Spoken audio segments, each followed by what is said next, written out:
Hi friends, welcome back to Nuts and Nooks. So I've been telling you I've been out of some of these things like the taco seasoning and the chicken gravy and the onion soup mix. So today I am making up some of the taco seasoning that I've been out, and I've had to use the few packages that I found around the house. So this has to be done because we eat tacos quite often. So I'm going to go ahead. I have everything down here. I'm going to go ahead and bring you down here and show you what I'm doing. And we'll get this done up and get it in a jar. Now this will actually be for probably good at least 6 months, but like I said, we never usually have these for 6 months. So what this is actually, I'm going to start with the cumin first, and it's 2 teaspoons, but I didn't want to count 12 because I'm going to do 6 of everything. So there's the cumin, and then it's going to be 6 tablespoons of chili powder. I thought I had all my lids open. I guess I didn't. So I feel like count on Sesame Street when I 1, 2, 3.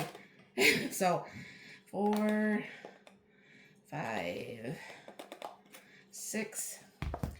All right. Then we have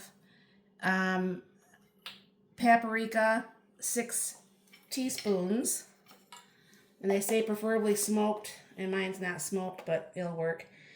1, 2, 3, 4, 5, 6. All right.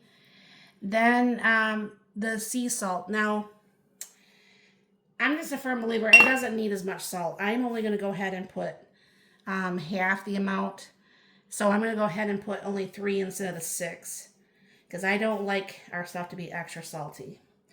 But that's one thing, when you make your own, you can do however it is, make things spicy or not or whatever. Then it's going to be 6 teaspoons of pepper. That seems almost excessive, doesn't it? Oops. Getting everything all a mess. I'm only going to go ahead and put 5 because I think that's going to make that super spicy. All right. And then it's saying half a teaspoon of garlic powder. We don't roll that way. It's going to be full teaspoons. So it's going to be 1, 2, 3, 4, 5, 6, because we like garlic and onion powder. The same with the onion powder. 1, 2, 3, 4, 5, 6. All right. And then I do not put the pinch of red pepper flakes because I'm a sissy and I can't do that. And then it says a half a teaspoon of dried oregano. So be 6 of these. I know. So only be 3 of these because it's going to be 1 tablespoon or 1 teaspoon. All right. All right. Let me make sure I haven't missed anything other than the pepper flakes. And I got all that stuff. So as you can see, I mean, this doesn't make up a whole bunch even when you times it by 6, but it makes up a pretty nice amount nonetheless. Like I said, we usually, most of these things are about 6 months. We never have these 6 months. I mean, we have tacos. It seems like some sort of taco or nachos or something almost like once a week, or if not, minimum of 2 times a month.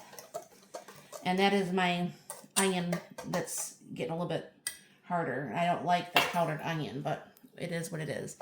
So anyways, this is what it looks like. I'm going to go ahead and fill up my taco container here. And what I do is I make sure that I shake this every single time before I start to use it. Now see, if I probably would have done everything by 12, I would have gotten my, I gotta find my lid for this. Oh, there it is. I would have gotten probably the whole jar full, but that's okay. So anyways, you know, you use this, the 1 tablespoon to 3/4 cups of water, but that's when you just use what you want. You know what I'm saying? Some people want a little bit more or whatever, but you can see that's going to be enough, at least for probably 2 months for us, maybe. And then, like I said, I just shake it each time, and then everything's done. Now, like I said, one thing about doing these yourself, you know, you can choose, do you want the pepper flakes? Do you want this to be more garlic powder, more onion powder, more whatever it is that you like, or you don't want as much? And that's one thing, minus of course the lack of chemicals. That's one thing I do like doing this mostly for, is that I can choose not to have all of the chemicals that come in this. And because I don't make tons, this doesn't harden and stuff like that, so you don't have to worry about that cakey agent or anything like that. And I know I've made the taco seasoning quite a few different times here on the channel, but I get new subscribers all the time. If you've already watched this, you can just kind of like, you know, just pass it up or whatever. But it is something nice to be able to have on your shelf, have the shelf stable, have it ready, and just be able to do that. So if you have any comments, look down below. The recipe will be down below. And I hope you like this. I hope you try it. And you all have a very, very blessed and wonderful day.